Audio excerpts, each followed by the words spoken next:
이 영상 일전에 예화로도 말씀드렸던 그 백선행 선생님의 이야기예요. 몇 번을 봐도 참 감동적입니다. 왜냐하면 이 시대가 또 우리 주변이 얼마나 많이 도둑들도 많고 사기꾼도 많고 믿을 사람 하나 없다고도 하고 눈 감으면 코베어가는 세상이라고도 하고 이제 그러잖아요.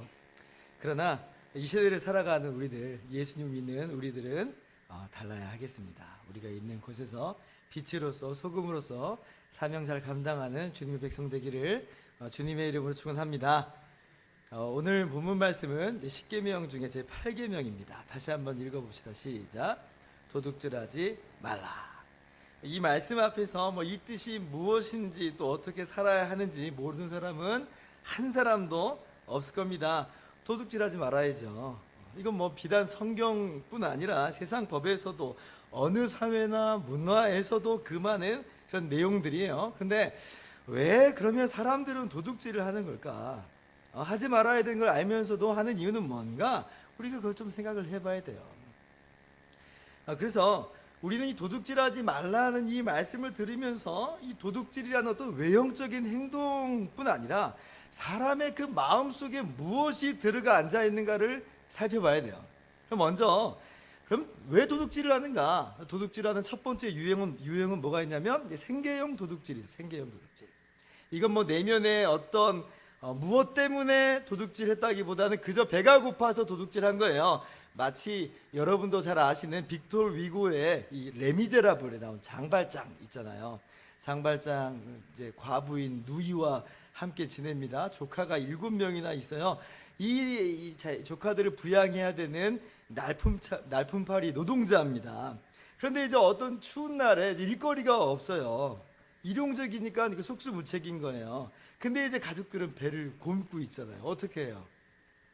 그런데 저기 빵집에서 구수한 빵 냄새가 솔솔솔 풍겨나요. 너무 맛있는 냄새예요. 너무 먹음직해요. 야, 저거 몇 덩이만 있으면 조카들이 배고프지 않을 텐데 라는 생각이 저절로 그의 마음속에 스쳐 지나가요. 그래서 그만 빵 2덩어리를 훔쳐서 달아나잖아요. 이런 일들이 우리 주변에도 있다는 거죠.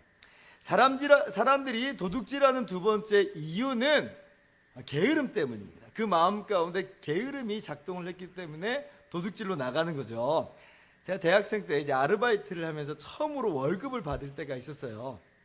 여러분도 아르바이트나 직장 생활할 때 한 달 동안 땀 흘려 수고하면서 첫 월급 받을 때가 있잖아요. 그때 남들이 볼 땐 정말 쥐꼬리만 하는 거예요. 사실 쥐꼬리만 한 거였는데 근데 그 받을 때의 기분이 얼마나 좋았는지 아마 여러분도 기억하실 겁니다. 너무 소중한 거예요. 참 신기한 게 꽁돈 받을 때는 그냥 저도 그냥 이게 귀한지 모르고 펑펑 쓰는데 이렇게 땀 흘려서 한 달 동안 애써가지고 번 돈은요 똑같은 돈이라고 해도 느낌이 완전 달라요. 왜 그럽니까? 그 돈을 버느라고 나의 시간과 정열과 에너지와 나의 모든 수고를 기울였잖아요. 그러니까 너무 귀해요. 너무 귀해요. 그때 깨달은 게 이런 거예요. 이야, 돈 버는 게 진짜 이렇게 어렵게 힘들구나. 이렇게 어렵게 힘들구나. 그래서 사람들이 그러지 않습니까? 야, 남의 돈 버는 게 그렇게 쉬운 건지 알아? 이제 그런 얘기를 해요. 그런데 이게 이제 우리의 일반적인 삶인데, 그런데 어떤 사람들은 그러한 수고와 시간을 들이기 싫은 거예요. 그런데 돈은 벌고 싶어요. 일을 안 하면 일 안 한 만큼만 받아야 되는데, 그런데 그러긴 싫은 거예요. 왜냐하면 돈으로 할 수 있는 게 너무나 많아요. 세상에서 돈이면 누릴 수 있는 쾌락과 즐거움들이 있잖아요. 그러니까 수고는 안 하고 그냥 일확천금만 꿈꾸는 거죠. 그러니 저지르는 게 속임수, 사기, 도둑질, 이제 그런 것들이에요. 그냥 손쉽게 남의 것을 빼앗고 가로채는 거죠. 근본적으로는 그 안에 뭐가 있느냐? 수고하지 않으라는 게으름이 그 안에 내재되어 있는 것이다. 게으른데 빨리 부자 되고 싶다. 이게 도둑질하는 이유로 작동을 합니다. 세 번째, 사람들이 도둑질하는 이유는 불만족 때문입니다. 불만족. 수고하고 애씁니다. 그래서 정당한 대가를 벌어요. 그런데 받았는데 내 생각보다는 작아. 내가 볼 때는 내 수고에 합당한 대가가 이 정도가 아니야. 더 받아야 돼 이런 마음이 이제 들어가는 거죠. 그때 도둑이 그 마음 가운데 들어가는 거예요. 나는 더 받을 만큼 수고했어. 그러니 나는 내 스스로 더 받아버릴 거야 하는 거죠. 이것 챙기는 거 괜찮아 라고 스스로를 정당화하면서 그렇게 배임이나 또 횡령이나 이런 그러한 도둑질로 나서는 거예요. 예를 들면 어떤 회사나 직장에서 물건을 수리하거나 구입할 때 그냥 쉽게 사람 불러다가 고치고 뭐 아무 데서나 그냥 구입해가지고 할 수 있어요. 그럼 시간 절약되고 그래요. 그런데 누가 시키지도 않았는데 내가 직접 도매시장 가다가 최저가 따져가지고 물건을 수리하고 구입하고 했어요. 그래서 한 10만 원 정도 절약했다고 합시다. 그러면 이 10만 원 정도 내가 직장에 보탬이 되었구나 그렇게 생각을 해야 되는데 사람들이 그러지 않아요. 그러지 않아요. 내 수고와 내 노동이 더 들어갔으니까 여기에는 내 지분이 있어 이렇게 나오는 거예요. 난 더 받아야 된다는 거예요. 그래서 영수증 가짜로 만들어서 5만 원은 내 주머니 호주머니로 막 들어가기도 하고 제가 실제로 옆에서 경험했던 사건들이에요. 그때 느꼈던 게 뭐냐면 사람의 욕심이라는 게 굉장히 무섭구나. 굉장히 무섭구나. 신앙인이라고 해도 이 욕심 앞에서 상당히 무력합니다. 나도 예외가 아니로구나. 그래서 제가 그 옆에서 그렇게 하지 말라고 했던 기억이 납니다. 몇천 원, 몇만 원에도 사람들이 이렇게 흔들리는데 그런데 이제 급기야는 다른 사람들하고 비교가 되기 시작하면요 어떻게 돼요? 이게 점점 더 걷잡을 수가 없는 거예요. 걷잡을 수가 없는 거예요. 똑같이 일하고 수고하는데 아니 일 힘든 걸로 따지면 내가 몇 배나 더 힘들게 일하는데 저 사람은 저만큼 받고 나는 이것밖에 못 받는가? 너무 불공평한 건 아닌가? 라는 생각이 들어가면 그 안에 또 도둑이 들어가는 거예요. 그 마음 가운데. 그래서 이 사회 신문이나 뉴스를 보면 각종 배임 사건, 횡령 사건 끊이지 않는 이유 중에 하나가 바로 그거예요. 만족을 못해요. 불만족하고 이 사회가 불공평하다 그렇게 생각하는 것이죠. 이렇게 이제 도둑질의 이유들이 이거 외에도 뭐 여러 가지가 있겠지만 한번 생각을 한번 해봤어요. 그러면서 나온 결론은 뭐냐면 나도 도둑놈이구나. 나도 도둑놈이구나. 그래도 8계명 말씀을 나름대로 지키고 산다고 생각을 했는데 그런데 저도 그렇지 않다는 걸 발견했어요. 여러분 어떻습니까?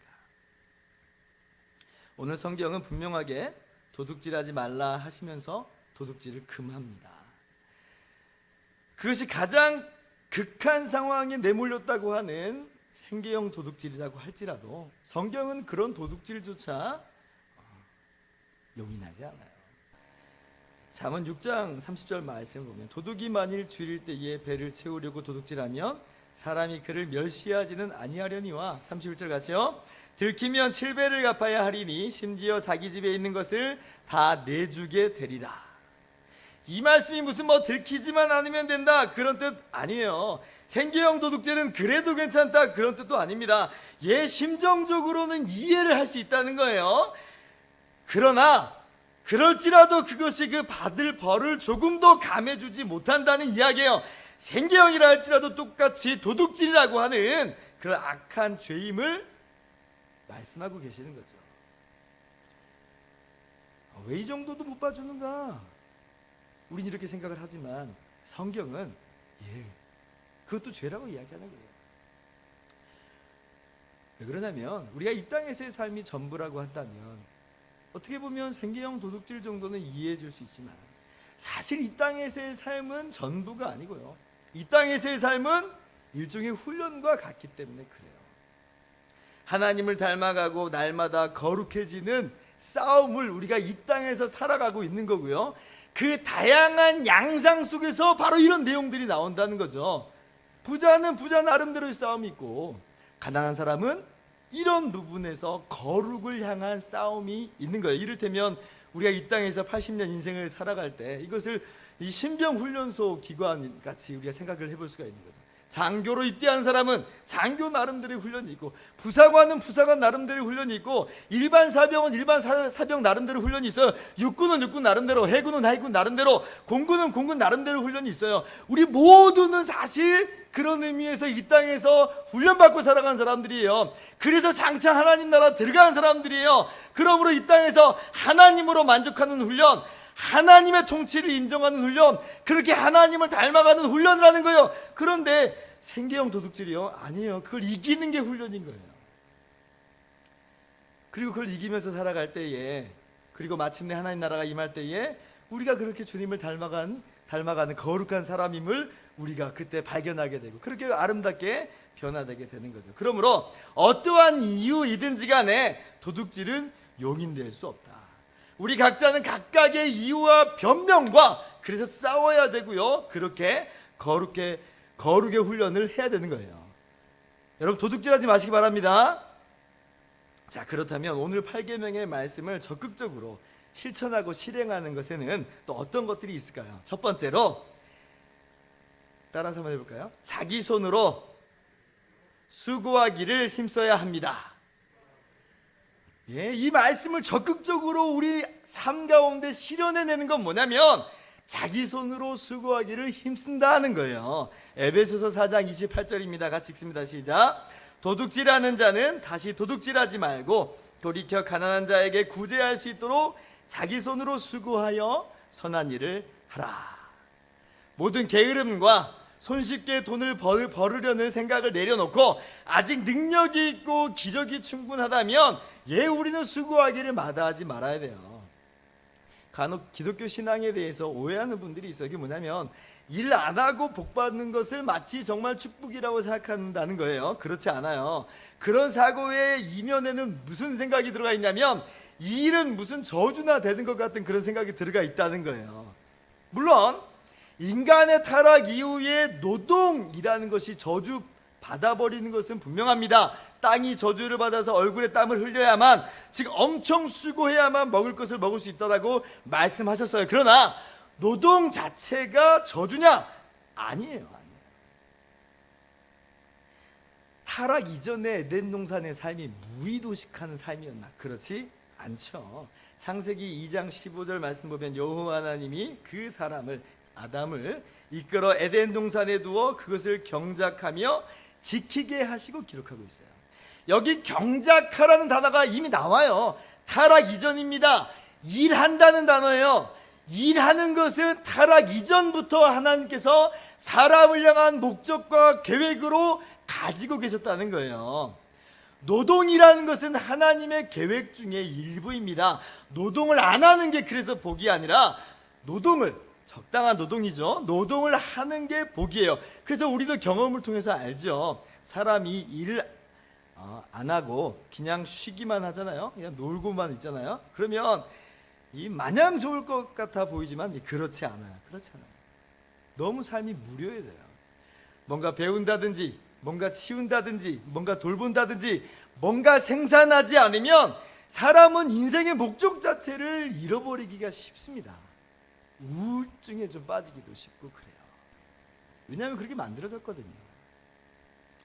물론 이 땅에서는 노동의 대가를 정당하게 받아 누리지 못할 수가 있습니다. 왜냐하면 죄로 인해서 세상이 부패해버렸으니까.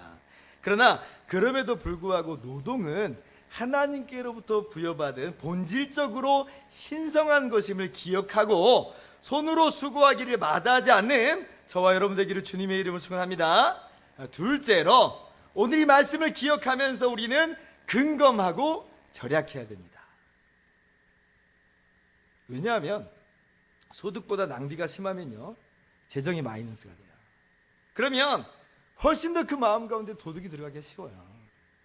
잠언 21장 17절 보면 연락을 좋아하는 자는 가난하게 되고 술과 기름을 좋아하는 자는 부하게 되지 못하느니라, 이렇게 기록합니다. 이게 뭐 우리는 다 부자 돼야 됩니다, 그런 뜻이 아니에요. 씀씀이가 해프고 낭비벽과 허영심이 심하면 재정이 무너진다는 거예요.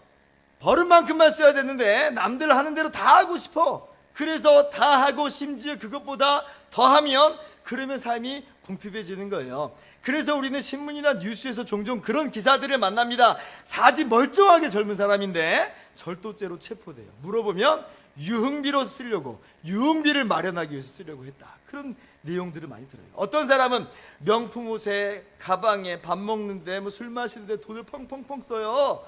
그래서 우리는 이 사람이 야 부자인가 보다 그러고 친하게 지냈는데 어느 날 우리 갯돈 들고 도망가 버려요. 어떤 사람은 이 사람 저 사람에게 돈 빌려가면서 융통했는데 도망가 버려요. 돈을 떼먹는 거예요. 그렇게 다른 사람에게 피해를 가져다 줍니다. 아예 처음부터 근검하고 절약하면서 살아야 되는데 그렇지 않고 사치하고 낭비하고 허영심에 물들어서 그래요. 그렇게 살아가다 보니까 그 삶이 궁핍해지고 피폐해지고 도둑질도 마다하지 않게 되는 거죠. 우리는 우리의 수익과 지출을 맞추면서 살아야 돼요. 근검하고 절약해야 됩니다. 그렇기 때문에 셋째로 우리는 자족하면서 살아야 하는 거예요. 자족하면서. 자족할 줄 알아야 사치와 낭비를, 세상의 모든 허영심을 이길 수 있거든요. 자족할 줄 알아야 남의 것 훔치지 않고도 살 수 있는 것이거든요.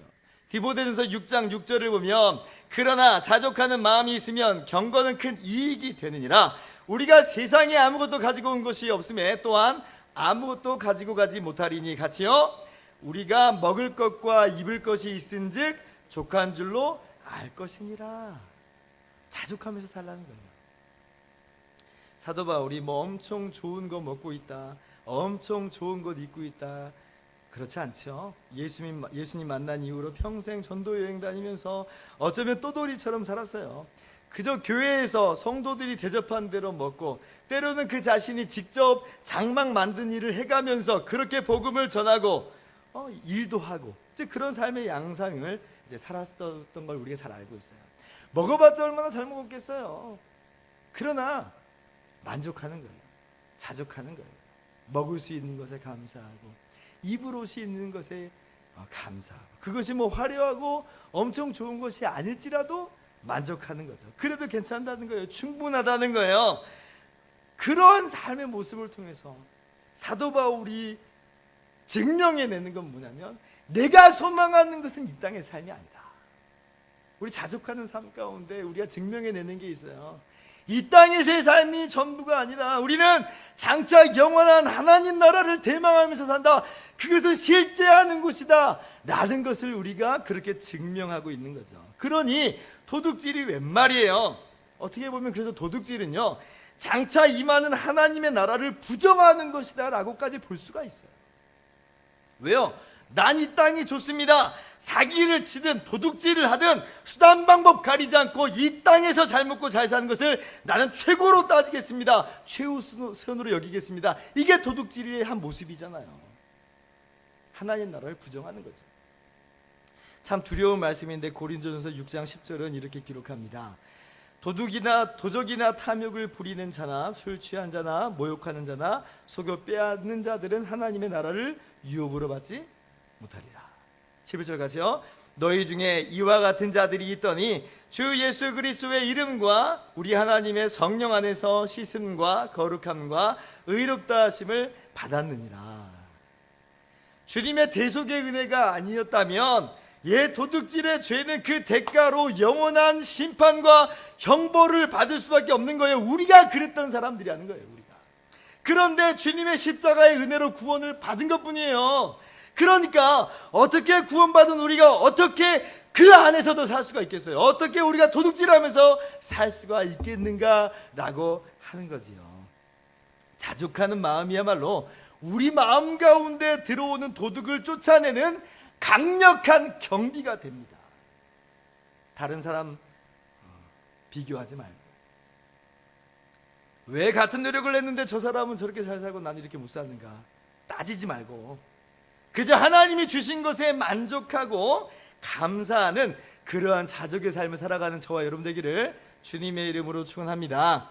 넷째로 8계명의 말씀을 통하여 우리는 나누고 베푸는 청지기적인 삶을 살아야 합니다. 말하자면 다른 사람들이 도둑질하는 마음을 갖지 않도록 개인적인 베품과 사도적 제도 개선에 힘써야 된다는 말이에요. 우리 믿음의 선배들은 그래서 이 8계명의 말씀을 종종 자선과 연결지었습니다. 하이델베르그 요리문답 111번의 답이 이래요. 하나님께서 이 8계명으로 요구하시는 바가 무엇입니까? 라는 질문에 이렇게 답을 해요. 할 수도 있고 또 해도 괜찮은 경우라면 언제든지 나의 이웃의 유익을 증진시키기 위해 애를 쓰며 다른 이들에 의해 대접을 받고자 하는 대로 나도 남에게 대접을 하며 더 나아가 성실히 일을 하며 어려운 형편에 놓인 가난한 사람들을 돕는 것입니다. 그러니까 도둑질하지 말라 이 계명 속에서 오히려 자선을 베풀고 선을 행하라는 이 말씀까지로 나아가는 거예요. 얼마 전에 중국의 유명한 영화 배우인 주윤발 씨가 자신의 전 재산 8,100억을 기부하겠다 이렇게 밝혔습니다. 그래서 이슈가 됐어요. 그러면서 이렇게 전 재산을 기부하겠다라고 하면서 뭐라고 말했냐면 이렇게 얘기했어요. 그 돈은 내 것이 아니고 잠시 내가 보관하고 있을 뿐이다. 돈은 행복의 원천이 아니다. 내 꿈은 행복해지는 것이고 보통 사람이 되는 것이다. 이 돈이 내 것이 아니고 잠시 보관하는 것이다. 이거 기독교의 청지기 정신이잖아요. 우리가 전부 이거 내게 있는 거 다 하나님의 것입니다. 우리는 잠시 맡아서 관리하고 있는 겁니다. 우리가 이렇게 살잖아요. 이것이 우리의 신앙생활인데 주윤발 씨가 똑같이 그 이야기를 한 거예요. 그래서 제가 깜짝 놀라가지고 주윤발 씨가 기독교인인 줄 알고 한번 찾아봤더니 다른 종교인이에요. 다른 종교인. 아니 여러분, 세상에 다른 종교인도 그런 생각을 하고 사는데 우리 기독교인들은 더욱더 그러한 청지기 정신으로 살아야 하지 않겠습니까? 신명기 15장 11절 말씀이에요. 같이 한번 읽어봅시다. 시작. 땅에는 언제든지 가난한 자가 그치지 아니하겠으므로 내가 내게 명령하여 이르노니 너는 반드시 내 땅 안에 내 형제 중 곤란한 자와 궁핍한 자에게 내 손을 펼치니라. 기업하시는 분은 직원들 임금 제때 주고 또 제대로 주고 국가에서 최저임금 주라고 하기 전에 그것보다 더 주려고 애를 쓰고, 물론 사업이 어려우면 그런 것들이 어려울 수가 있지만 할 수 있는데도 안 하는 건 아니고, 할 수 있다면 국가에서 요구하는 것 이상으로 우리가 해낼 수 있는 그런 사업인들이 돼야죠. 여력이 허락된다면 장학사업이나 구제사업이나 선교사업이나 각종 사회 환원 활동을 우리 믿는 사람들이 해야 하는 거예요. 국가는 어떻습니까? 복지제도가 무슨 만능은 아니지만 그래도 사회의 어두운 곳 구석구석에 도움의 손길들이 잘 미칠 수 있도록 제도로 더욱더 가다듬고 해서 사람이 자족하기만 한다면 어려움 겪지 않도록 힘써야 되는 거예요. 거기에 기독 정치인들이 앞장서야 되고 기독 유권자들이 거기에도 힘을 실어줘야죠. 내가 정치인도 아니고 기업을 운영한 사람이 아니라면요, 그래도 열심히 벌어서 또 열심히 나눌 수 있어요. 물론 번 것이 많지 않으니까 나눌 수 있는 것도 별로 없고 액수도 많지 않지만 그래도 하나님은 과부의 두 렛돈도 크게 보시는 분이잖아요. 이게 액수의 문제가 아닌 거예요. 마음의 문제죠. 어떤 경건한 노부부가 하루는 기독교 자선 사업을 위한 헌금을 해달라는 부탁을 받았습니다. 그러자 기독교인이지만 할머니가 할아버지한테 불평을 하는 거예요. 아니 교회 나간 이후부터 돈이 너무 많이 나간다고요. 봉사하는 일에도 그래요. 그러니까 할아버지가 설득하면서 이렇게 이야기합니다. 그래요 여보, 우리가 신앙 때문에 너무 많은 걸 잃었죠. 멋진 모자를 잃고 이렇게 낡은 모자를 쓰고 다녀요. 멋진 외투도 잃고 달아 빠진 외투를 입고 다니고 멋진 구두를 잃고 볼품없는 구두를 신고 있어요. 또 뭐가 있을까요? 그래요, 술도 잃어버렸고 당신과의 싸움도 잃어버렸고 사악한 마음도 잃어버렸고 죄책감과 두려움도 잃어버렸네요. 할멈, 이렇게 나의 모든 죄가 완전히 없어졌잖소. 그렇죠. 교회 생활하면서 잃어버린 거 참 많아요. 그죠? 여러분 헌금 모았으면 아마 집 한 채를 사셨을 거예요. 근데 그걸 잃어버렸어요. 그리고 우리는 천국을 얻고 있잖아요. 잠언 14장 31절, 궁핍한 자를 불쌍히 여기는 자는 주를 공경하는 자니라. 우리가 그렇게 살아갈 수 있는 이유는 뭡니까? 돈을 많이 가졌기 때문이 아니라 예수님을 가졌기 때문에 그래요. 천국을 가졌기 때문에 그래요. 우린 주님을 사랑하고 주님을 경외하기 때문에, 그래서 나눔과 베품에 힘쓰는 거죠. 주님께서 부르시는 그날까지 이 청지기의 삶을 잘 감당하는 저와 여러분 모두 되기를 주님의 이름으로 축원합니다. 말씀을 마치도록 하겠습니다. 하나님께서 오늘 도둑질하지 말라 그렇게 우리에게 명하십니다. 게으름을 버리고 속임수와 사기도 버리고 불만족과 불평의 모습도 버리시기 바랍니다. 도리어 자족하면서 하루하루 여러분의 손으로 수고하기를 마다하지 않고 사치와 낭비보다는 나눔과 베품에 힘쓰시는 저와 여러분 모두가 되기를 바랍니다. 또 그러한 우리 사회가 되기를, 우리 교회가 되기를 주님의 이름으로 축원합니다. 기도하겠습니다.